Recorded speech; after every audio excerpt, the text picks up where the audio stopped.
ఒక పెద్ద నగరంలోని ఆధునిక కార్యాలయమది. అక్కడ రమేష్ ఒక అసాధారణ ప్రతిభావంతుడు. అతని ఐక్యూ చాలా ఎక్కువ. కంపెనీలో ఎంతటి క్లిష్టమైన సాంకేతిక సమస్య ఎదురైనా రమేష్ దానిని నిమిషాల్లో పరిష్కరించేవాడు. అతను చేసే పనిలో ఎప్పుడూ లోపముండేది కాదు.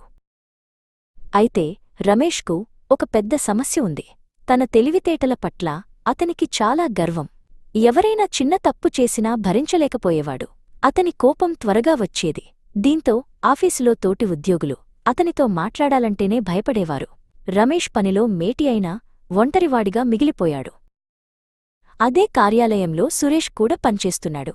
అతను రమేష్ అంతటి మేధావి కాకపోవచ్చు, కాని అందరికీ చాలా ఇష్టుడు.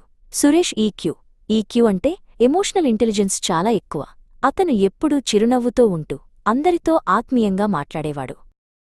కార్యాలయంలో పని ఒత్తిడి పెరిగినప్పుడు కూడా సురేష్ ప్రశాంతంగా ఉండేవాడు. ఒకసారి మేనేజర్ ఏదో విషయంపై తీవ్రమైన అసహనం వ్యక్తం చేసినప్పుడు సురేష్ భయపడకుండా చాలా వినయంగా తన వివరణ ఇచ్చి పరిస్థితిని చక్కదిద్దాడు. అతని సమయస్ఫూర్తికి మేనేజర్ కూడా ముగ్ధుడయ్యాడు. అదే సమయంలో ఒక చిన్న సాంకేతిక లోపంపై రమేష్ తన జూనియర్ ఉద్యోగిపై గట్టిగా అరిచాడు. కనీసం ఇది కూడా తెలీదా అంటూ అందరి ముందు అవమానించాడు. ఆ జూనియర్ కళ్లలో నీళ్లు తిరిగాయి. దీనివల్ల ఆ ప్రాజెక్టు పనులు ముందుకు సాగకపోగా టీం మొత్తం నిరుత్సాహపడింది. నెలలు గడిచినా రమేష్కు ప్రమోషన్ రాలేదు. కాని సురేష్ మాత్రం టీం లీడర్గా ఎదిగాడు. ఇది రమేష్ను కృంగదీసింది. నాకంటే తక్కువ తెలివైనవాడికి గుర్తింపు ఎలా వస్తుంది అని అతను కుమిలిపోయాడు. రమేష్ బాధను చూసి అతని భార్య అంజలి, నీ మేధస్సుకు మంచి మనస్సు కూడా తోడవ్వాలి అని సర్ది చెప్పింది. అంజలి సలహా మేరకు రమేష్ దక్షు అనే పేరున్న ఒక అనుభవజ్ఞుడైన మెంటర్ను కలిశాడు. దక్షు నవ్వుతూ, రమేష్, ఐక్యూ నిన్ను గడప దాటిస్తుంది, కాని ఈక్యూ నిన్ను శిఖరానికి చేరుస్తుంది. నీ భావోద్వేగాలను అదుపులో ఉంచుకోవడం నేర్చుకో అని హితబోధ చేశారు.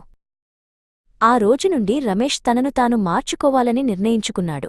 ప్రతిరోజూ ఉదయాన్నే ధ్యానం చేయటం మొదలుపెట్టాడు. ఆఫీసులో ఎవరైనా మాట్లాడేటప్పుడు మధ్యలో అడ్డుపడకుండా పూర్తిగా వినడం అలవాటు చేసుకున్నాడు. తన అహాన్ని పక్కనపెట్టి అందరితో కలవడానికి ప్రయత్నించాడు.